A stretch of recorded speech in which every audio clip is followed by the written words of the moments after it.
It has gradually become clear to me that people want intimacy and not promiscuity, but they are willing to go to promiscuous lengths to receive that intimacy. It has also gradually become clear to me that women, more often than not, are very conscious, even if they don't admit it, that really their sexuality is most of what they have to offer as a primary agency to the marketplace. And I mean that in the world, in just in their voice to be heard, etc.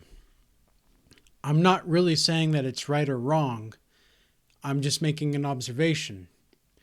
And I think that it is useful to know these things because too often men idealize women.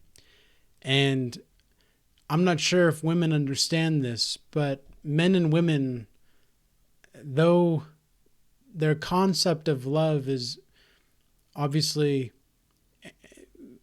very, like, love when you feel it, right? You always feel something, even if it's kind of harsh, like tough love. The difference between manipulation and love in a lot of senses is that people with gentle hearts may appear strong and appear that they have a place to go that is not, how would you say it? They have a place to go in their heart that is not easily accessible or reserved, I guess you could say. And the manipulators, more often than not, the narcissists, are going to be the ones that try to put pillars of illusion in the relationship in order to get something out of it. Love is something that gives. Love is something that shares. Manipulations are something that takes, right? Now, of course, there's a difference between taking and receiving as well. But what I'm getting at here is that men, when they are idealizing in their love, compared to how when they are trying to get something in love, whether it's from whoever, they are more often than not in that love, they're contributing value or trying to contribute value. Often when the idealization happens at their own expense and they're sacrificing themselves. Now,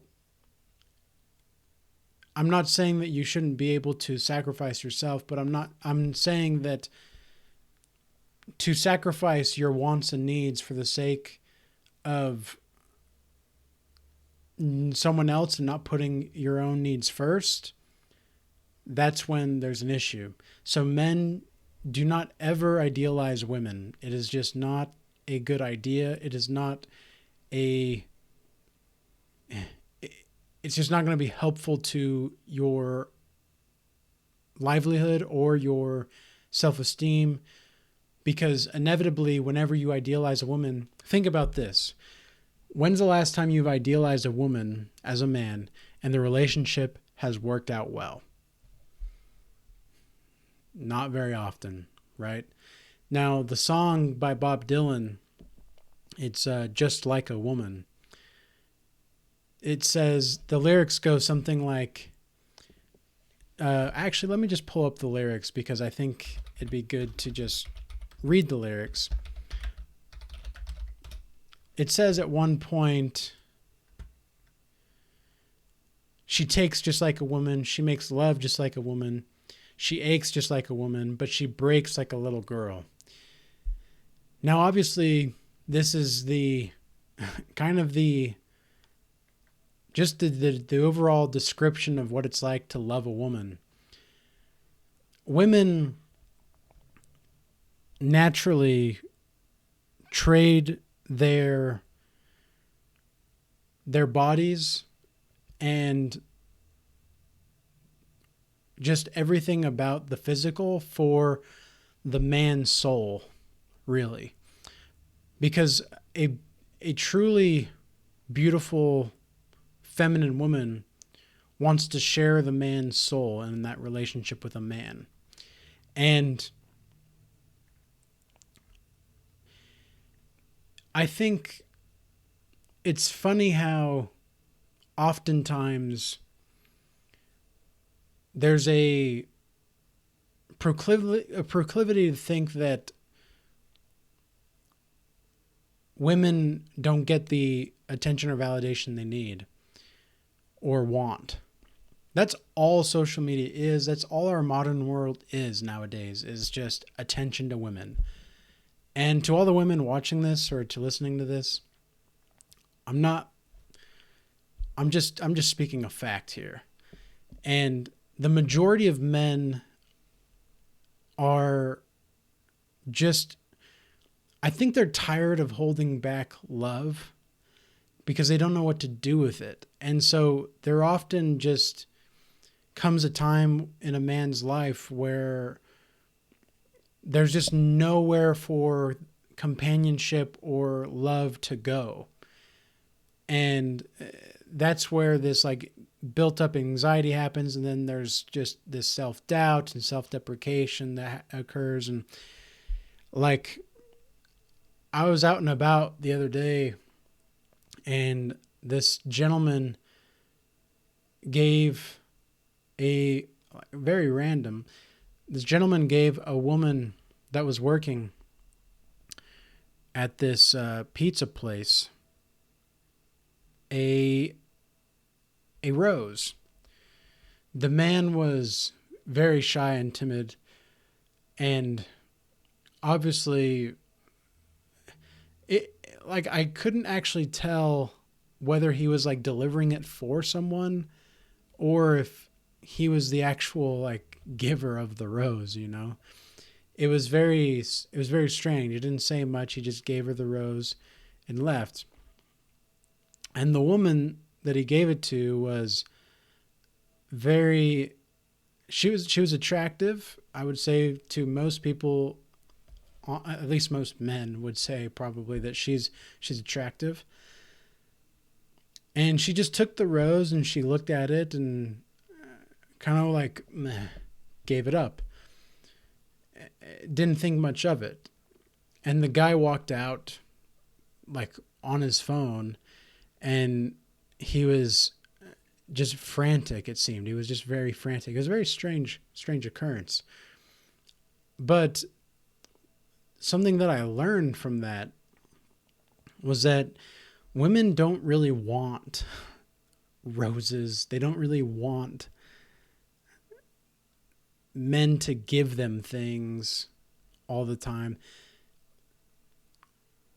They want, and yes, I'm speaking of what I observe.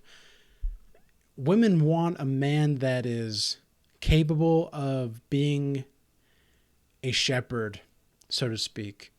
He leads without trying to poke and pry other people to do so. And people just want to follow him because he knows where he's going. He knows where he's from. And he has a vision of what he wants to build and create. He's competent and he knows how to calm people in the middle of the storm. Or also to motivate people and encourage people and inspire people to move when they need to move. And so men, I think, are just coming to a point to where they just want to give and they want that intimacy. And yet women also want that same intimacy. I don't think it's the case that women want to be promiscuous.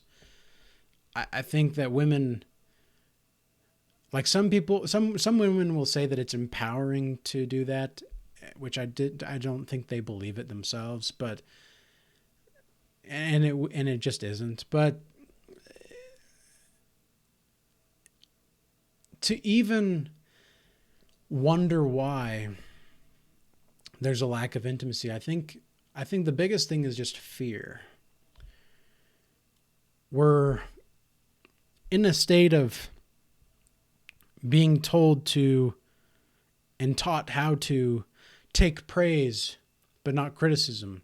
And sometimes in love and intimacy, you have criticism. And it's not exactly it's not exactly a bad thing to have somebody help you out with your weaknesses, especially when you know what they are. But something that I've grown to understand with people in general, really, but especially with women in my life, and considering my upbringing with narcissists and especially narcissistic women, is that women can be absolutely vile when they lose respect for you, or when you don't do what they think that you should be doing. You could be literally dying and they'll want to spit on you, or they'll want to ruin your reputation even more so, or say that, you know, there's like this, he's got a complex or something like that. It's and the thing about that is that men, when you get to that point where women don't respect you anymore, you might as well just cap the relationship. It's done. Like there's nothing left you can do.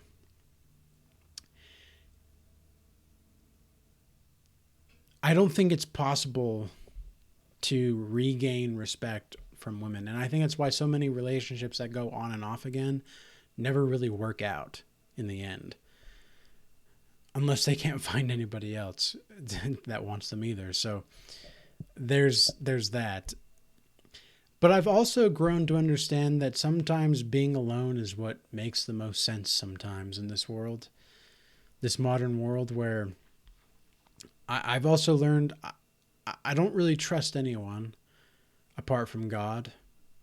And I don't really need to trust anybody. I trust the process. I trust that things will be okay. I trust that I will be okay given the circumstances and situations of this life, provided I do my best each day to create the best possible outcome for tomorrow. Now, of course, tomorrow doesn't really exist, of course, right? There's always just now. But we have to have some kind of concepts, or some kind of concept of certain kinds. But really, the main message here, I think, is for men to not idealize women and to understand that women want intimacy just as much as you do. But, or rather, I should say, however, their intimacy naturally comes with certain levels of check boxes that you need to fill. And I'm not saying that's wrong on the women's part, not at all, because that's just the nature of who they are. And the sooner I think that you understand this, men, is the sooner that we can all live better lives as people. At the end of the day, it's about accumulating resources, understanding that desire is a social illusion, and making sure that you can protect and provide as needed, and have an idea of where you're going and who you want to be. And the rest will fall into place.